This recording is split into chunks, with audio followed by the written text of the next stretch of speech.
People who want to learn more about American or world history can be motivated to travel to local graveyards, where tombstones with nothing more than a date and name can be your starting point to learn more about individuals, events, or effects of the past. For this June 2024 video on the History Graveyard YouTube channel, I want to offer a brief biographical look at a few graves located in the Houston Memorial Garden Cemetery in Pearland, Texas, which opened in 1954 as a burial ground for African Americans. The large and serene Houston Memorial Gardens lies on FM 865 on the northern edge of Brazoria County outside Houston, and it has become the final resting place for a quartet of famous Americans that all happened in an 18-month stretch from mid-2020 to late 2021, as during that 18-month window, baseball greats Jimmy Wynn and J.R. Richard, as well as the victim of police violence George Floyd and the singer Johnny Nash, were all interred during this time. I visited the Houston Memorial Gardens just a couple of days after the 4-year anniversary of Floyd's funeral services. The Houston native was, of course, a victim of a tragic incident of police brutality in Minneapolis, Minnesota on May 25th, 2020, when he was just 46 years old. The video of this incident, which I won't be showing again here, was watched by and then inspired millions with widespread national and worldwide protests from individuals and then groups such as the Black Lives Matter movement. Officer Derek Chauvin was convicted of Floyd's murder in April 2021 and is currently serving a 22-and-a-half-year sentence in an Arizona prison. Floyd is buried next to his mother at the Garden of Gethsemane Chapel on the Memorial Gardens grounds. And individuals who wish to honor the memory of this police brutality victim can certainly easily access the mausoleum near the most southern entrance to the cemetery, which is also on Cullen Boulevard. I decided not to photograph the grave sites of either Johnny Nash or Jimmy Wynn, but they are both buried close to George Floyd and J.R. Richard. Nash is another Houston native who is probably best known for his 1972 song, I Can See Clearly Now, which spent 4 weeks at the top of the Billboard Top 100 chart. Jimmy Wynn, whose nickname was the Toy Cannon for his ability to launch mammoth home runs from his relatively small 5'9" stature. In the film Apollo 13, for instance, the astronauts on that aborted moon landing mission are actually watching a Jimmy Wynn home run shown on television instead of what they hope to be their command module interview.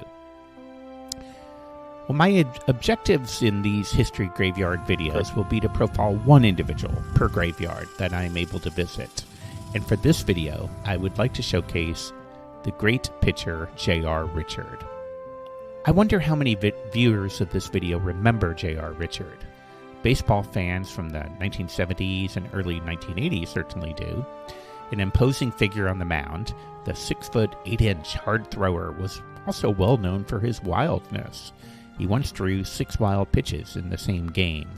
But in a 5-year stretch beginning in 1976, there was no more powerful pitcher in baseball. From 1976 to 1980, he went a combined 84 and 55 for the Houston Astros, leading the National League in strikeouts in back-to-back years in 1978 and 1979, with more than 300 Ks in each campaign. He was off to even a better start in 1980, going 10-4 with a sub-2-point ERA before the All-Star break, and then he was penciled in as the NL starting pitcher for the All-Star game. He had even become the Houston franchise's all-time strikeout leader with a win right before the All-Star game. And today he still ranks among the Astros' top 10 leaders in wins, strikeouts, ERA, shutouts, and complete games. But a week after that All-Star game in 1980, complaining of a dead arm, he was lifted from a start in the 4th inning and then placed on the 21-day disabled list. He was just 30 years old at the time, but very sadly, J.R. Richard would never appear in another Major League Baseball game. Richard was checked into a Houston area hospital to see if the source of his arm problems could be discovered. And though it was found that he had some obstructions in his right arm, doctors cleared him to leave the hospital, and then he resumed practicing to return to the Astros. On July 30th, 1980, he was warming up on the sidelines, and the Louisiana native, suffered a major stroke, which was almost fatal.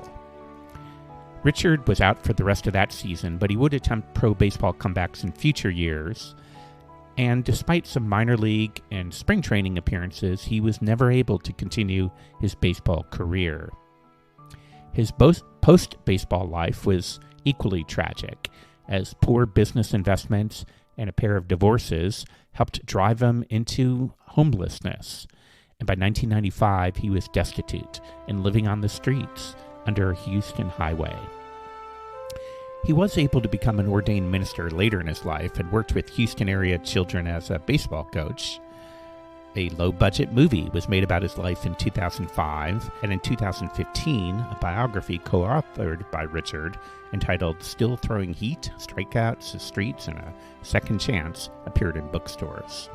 He was also an initial inductee into the Houston Astros Hall of Fame at a ceremony in August 2019.